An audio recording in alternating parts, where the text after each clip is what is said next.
bisnis internasional. Sejarawan besar di Skotlandia, William Robertson, menegaskan bahwa perdagangan memperlunak dan memperhalus cara pergaulan manusia. Filsuf dan ahli ilmu politik Prancis pada waktu yang sama lebih melihat kehalusan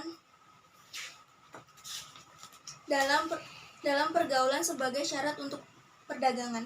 Hampir menjadi gejala umum bahwa di mana adat istiadat bersifat halus, di situ ada perdagangan, dan di mana ada perdagangan, di situ ada adat istiadat bersifat halus, entah sebagai akibat atau sebagai syarat.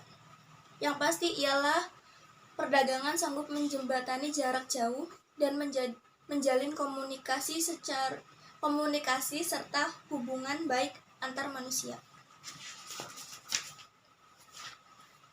Yang pertama, norma-norma moral yang umum pada taraf internasional.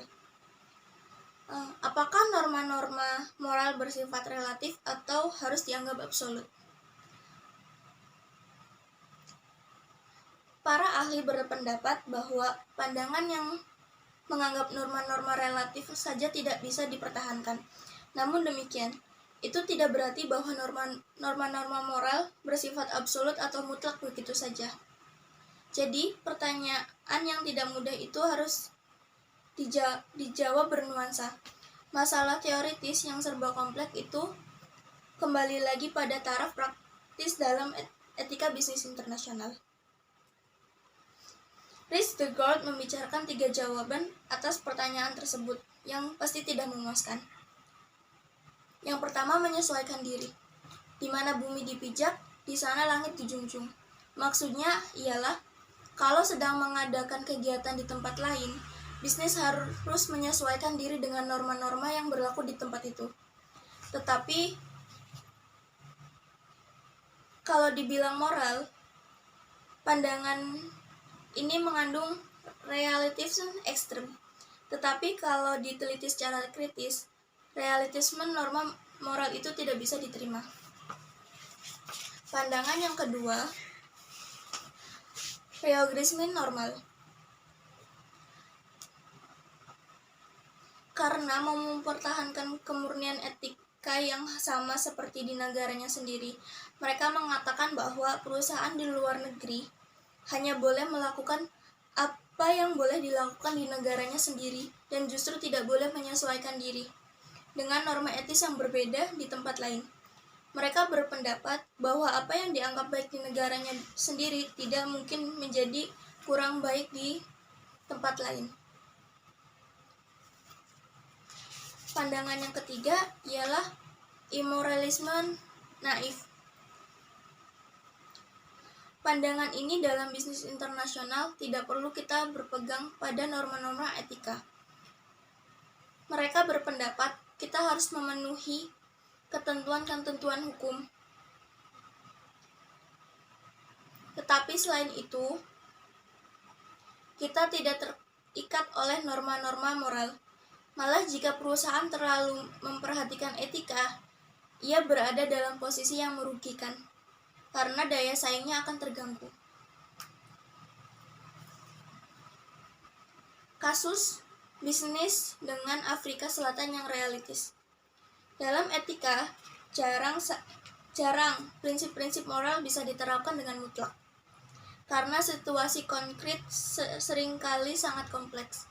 Suatu pemecahan hitam putih dalam etika hampir tidak pernah bisa diharapkan. Kerap kali pemecahan yang betul mencari jalan tengah antara beberapa ekstrim. Hal itu dapat diilustrasikan dengan banyak contoh dari bisnis modern. Salah satu contoh bagus dalam bisnis internasional dengan Afrika Selatan sampai negara itu meninggalkan politiknya yang realistis. Di sini kita mempelajari kasus Afrika Selatan ini sebagai contoh usaha memperdamaikan pandangan menyesuaikan diri dengan pandangan rigorisme moral. Masalah dumping dalam bisnis internasional. Dumping produk. Karena Praktek kurang etis ini secara khusus berlangsung dalam hubungan dengan negara lain. Dumping adalah menjual sebuah produk dalam kuantitas besar di suatu negara lain dengan harga di bawah harga pasar dan kadang-kadang malah di bawah biaya produk. Kadang-kadang di bawah biaya produksi.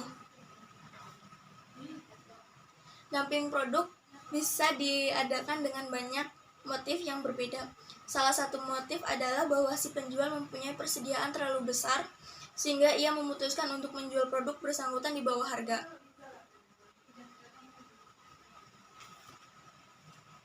Tapi pada taraf internasional, dumping lebih sulit dikontrol dan dibuktikan. Aspek-aspek etis dari korporasi multinasional. Perusahaan yang mempunyai investasi langsung dalam 2 negara atau lebih, jadi perusahaan yang mempunyai hubungan dagang dengan luar negeri. Dengan demikian, belum mencapai status korporasi multinasional atau KMN. Tetapi perusahaan yang memiliki pabrik di beberapa negara termasuk di dalamnya, bentuk pengorganisasian KMN bisa berbeda-beda. Biasanya perusahaan-perusahaan di negara lain sekurang-kurangnya untuk sebagian dimiliki oleh orang setempat.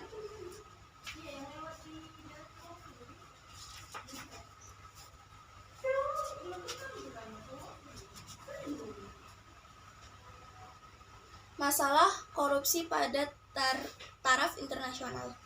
Korupsi dalam bisnis tentu tidak hanya terjadi pada taraf internasional, melainkan di taraf nasional pun korupsi seringkali terjadi. Namun, yang diberikan kepada masalah korupsi dalam literatur etika bisnis terutama diarahkan kepada konteks internasional. Alasannya dapat dimengerti. Justru masalah korupsi supaya bisnisnya lancar dan sukses. Kita mulai dengan memandang sebuah kasus yang sudah boleh disebut dan banyak dibicarakan dalam literatur etika bisnis, yaitu kasus yang menyangkut perusahaan pesawat terbang Lockheed. Skandal suap Lockheed dan usaha mencegah terjadinya kasus serupa. Sekitar tahun 70-an, produsen pesawat terbang Amerika Serikat Lockheed terlibat dalam sejumlah kasus suap. Ketika mengusahakan memasarkan beberapa pesawatnya, suatu kasus berlangsung di Italia yang melibatkan Presiden Giovanni Leone dan 2 Perdana Menteri, Aldo Moro dan Mariano Rumor. Kasus lain terjadi di Belanda pada kesempatan menjual 138 pesawat tempur F-104 Starfighter. Lockheed menyalurkan hadiah sebesar 1,1 juta dolar Amerika kepada Pangeran Bernard, suami Ratu Juliana. Mungkin sampai di sini penjelasan saya mengenai etika dalam bisnis internasional. Kurang lebihnya saya mohon maaf. Wabillahi taufiq wal hidayah. Wassalamualaikum warahmatullahi wabarakatuh.